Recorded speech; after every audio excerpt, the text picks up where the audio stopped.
Halo semuanya, perkenalkan nama saya Bianca Sabina Yunas dengan NIM 2023 08 10 04. Di video kali ini, saya akan mempresentasikan hasil rancangan penelitian yang berjudul Rancang Bangun Aplikasi e-voting untuk Pemilihan Ketua Organisasi Mahasiswa dengan Pendekatan Keamanan dan Disability. Di sini saya langsung masuk aja ke bagian latar belakang. Nah, perkembangan teknologi informasi itu telah mendorong transformasi digital dalam berbagai aspek kehidupan, termasuk dalam proses pemilihan ketua organisasi mahasiswa. Berdasarkan hasil observasi dalam sistem voting yang digunakan saat ini, ditemukan beberapa permasalahan. Yang pertama itu sistem masih menggunakan password sederhana berupa tanggal lahir, sehingga berpotensi menimbulkan risiko penyalahgunaan akun. Kedua, tampilan antarmukanya yang kurang konsisten menyebabkan pengguna kesulitan memahami alur penggunaan sistem. Ketiga, masih terdapat kelemahan pada proses voting karena pengguna dapat melakukan submit tanpa menyelesaikan seluruh tahapan pemilihan. Nah, oleh karena itu diperlukan pengembangan aplikasi e-voting yang lebih aman, mudah digunakan, dan memiliki alur proses yang lebih terstruktur sehingga dapat meningkatkan kepercayaan pengguna terhadap sistem.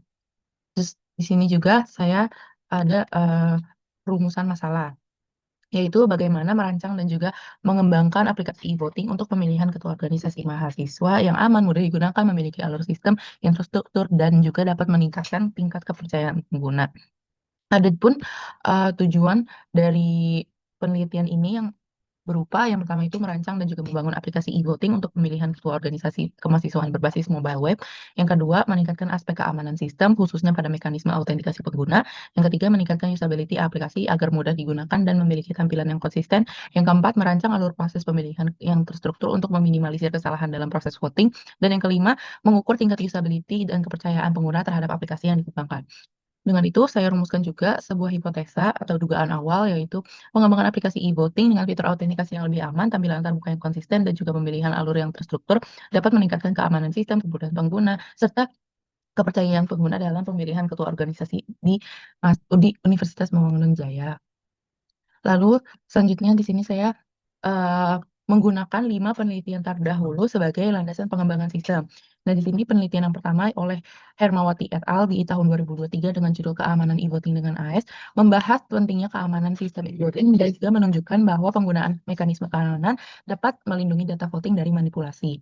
Nah, di yang kedua itu ada dari Sika et al. Di tahun 2024 dengan judul Perancangan Sistem e-voting Pemilu Raya Mahasiswa di Universitas Dinamika Bangsa. Di sini membahas tentang pentingnya keamanan dalam sistem e-voting dan juga menunjukkan bahwa penggunaan mekanisme keamanan dapat melindungi data voting dari manipulasi.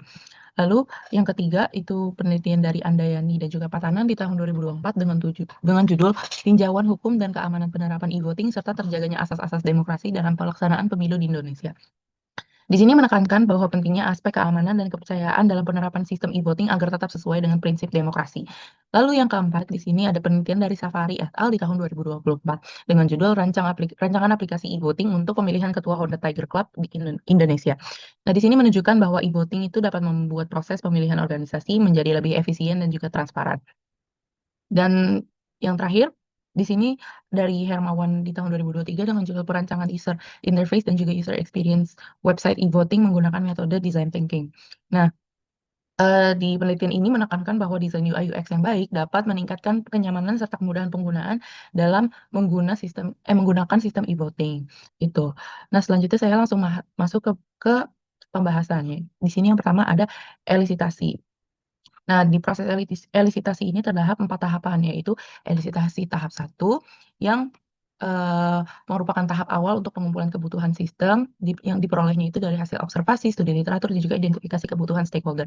Lalu di tahap yang kedua, ini elisitasi tahap kedua, di sini itu merupakan proses analisis dan juga klasifikasi kebutuhan yang telah diperoleh pada tahap 1.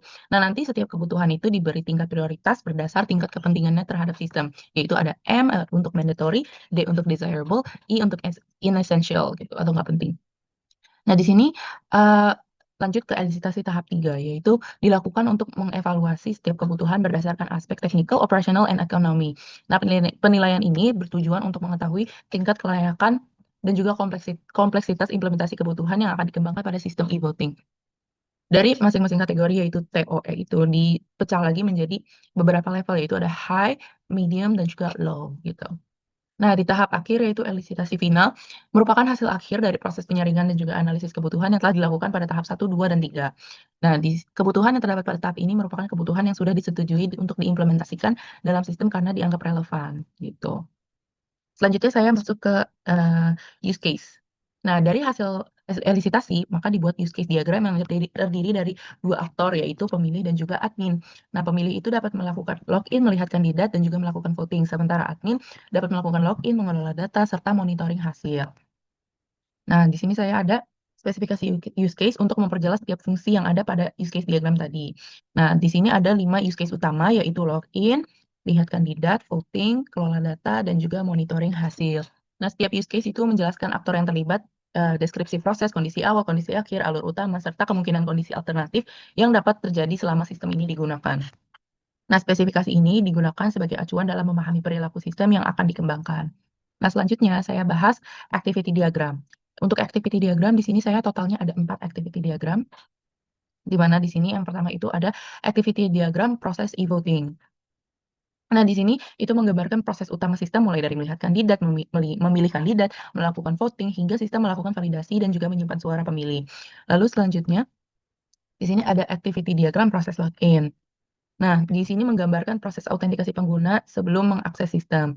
Terus, yang ketiga ada proses kelola data, yaitu untuk menggambarkan proses yang dilakukan admin dalam mengelola data kandidat, data pemilih, jadwal voting, dan juga proses voting. Nah, yang terakhir itu ada activity diagram proses monitor hasil. Di sini menggambarkan proses admin dalam melihat hasil perolehan suara dan juga rekap hasil pemilihan. Nah, melalui activity diagram, alur kerja sistem ini diharapkan dapat digambarkan secara lebih jelas mulai dari proses login hingga monitoring hasil pemilihan.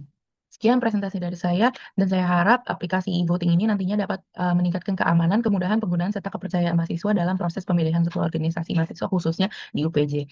Apabila ada salah kata, mohon maaf. Terima kasih.